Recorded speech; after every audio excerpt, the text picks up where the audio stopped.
தமிழனை சாதாரணமாக நினச்சிங்களா? யானையை வச்சு கோயிலை கட்டின பரம்பரடா நாங்க. சியான் விக்ரமின் ஆக்ரோஷத்தால் மிரண்டு பம்மிய மும்பை மீடியா. தமிழ் சினிமாவோட ரொம்ப பெரிய ஆளுமைகளான எம்ஜிஆர், கமலஹாசன்லாம் கண்ட பொன்னியின் செல்வன் சினிமா கனவு இன்னும் 3 நாள்ல தியேட்டர்ஸ்ல நிஜமா இருக்கு. எழுத்தாளர் ஜெயமோகனோட மணிரத்னமும் இணைஞ்சு கதை திரைக்கதையை உருவாக்கி டைரக்ட் பண்ணியிருக்கிற இந்த படத்தை மணிரத்னமோட மெட்ராஸ் டாக்கீஸோட கை கோர்த்து லைக்காவும் ப்ரொடியூஸ் பண்ணியிருக்காங்க.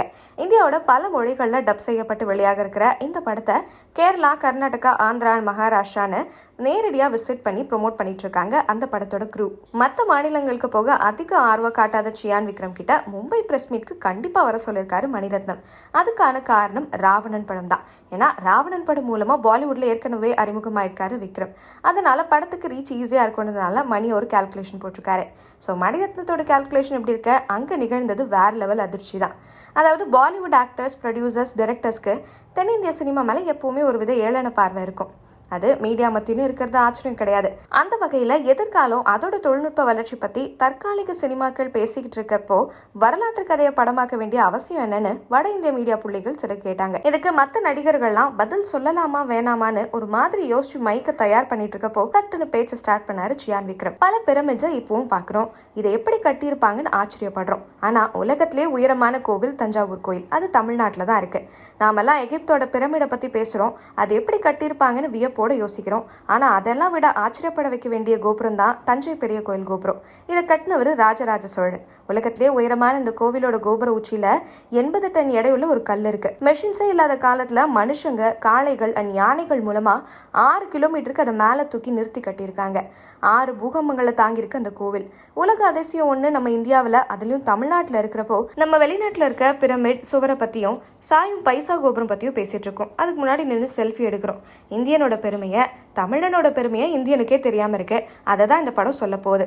அதோட ராஜராஜ சோழன் அந்த காலத்திலேயே ஆயிரக்கணக்கில் அணைகளை கட்டி நீர் மேலாண்மை செஞ்சிருக்காரு. இப்படியே சொல்லிக்கிட்டே போகலாம் ராஜராஜ சோழனோட பெருமைகளை. இப்ப சொல்லுங்க, இந்த வரலாற்று படம் அவசியமா இல்லையான்னு ஆக்ரோஷமா கேட்க மும்பை மீடியாவினர் கை தட்டியிருக்காங்க அதிர்ந்து போய். ஒரு கேரக்டர் கொடுத்தா அது மாதிரி வாழ்ந்து நடிப்பாரு விக்ரம்ன்றது எல்லாருக்குமே தெரியும். ஆனா ராஜராஜ சோழனோட வாழ்க்கையை இன்ச் பை இன்ச் தெரிஞ்சு வச்சிருந்தோம். இவ்வளோ நாளா அமைதியா இருந்து அந்த மன்னனோட புகழுக்கு ஒரு பிரச்சனைனதும் பொங்கி எழுந்து பேசின சியானை பார்த்து பிரமிச்சு நிக்குது PS1 படகுழு. அதான்டா சியா. Do we know that? We all go to the pyramids, we go see the Leaning Tower of Pisa. Someone said something very nicely. He said, we are actually appreciating a building that doesn't stand. It's falling over and wow, let's take a picture, let's take a selfie, and we're getting excited. But we have temples today that stand and they didn't use plaster. Do you know that for this particular stone, they had to use a ramp which was 6 kilometers long, which was pulled by bulls, elephants and people. 6 kilometers long to get it up there, without any machinery, without any cranes, without anything. And they didn't have plaster. It's withstood 6 earthquakes. You know what happens when an earthquake comes? Without plaster. What they have done is they have an outer wall, then inside that they have a corridor of 6 feet, which is an open, just a corridor, and then they have another structure inside which goes all the way to the top, which is why they can withstand earthquakes, which is why they stood so long. So these are all things that we need to know about. This particular king has built 5,000 dams in his time, and he's made a water management ministry in that time. He's had elections for the village leaders. He's asked them to name cities after women. Why should it only be men? Why can't it be named after queen? And they've had hospitals, free hospitals, and and he actually brought loans. I mean, he used to give loans. He used to help people get dignity, not just throw money around. So this is something that's so illustrious. And this happened in the 9th century. I'm sorry, I'm taking so much time. Happened in the 9th century when the rest of the world, you talk about superpowers today.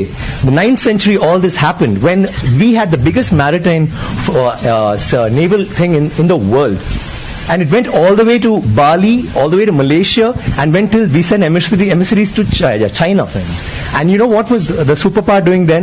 America hadn't been discovered by Columbus till 500 years later.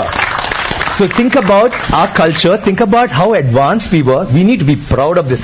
It's nothing to do with North India, South India, West India, East India. It is, we are Indians, and we need to feel proud about that. And England is so illustrious, but England were invaded by the Vikings, and the Europe was in the dark ages during the 9th century. They had nothing going on. So don't you think we should celebrate history? Absolutely, absolutely. Thank you very much. Thank you. Manisha, I need water, please.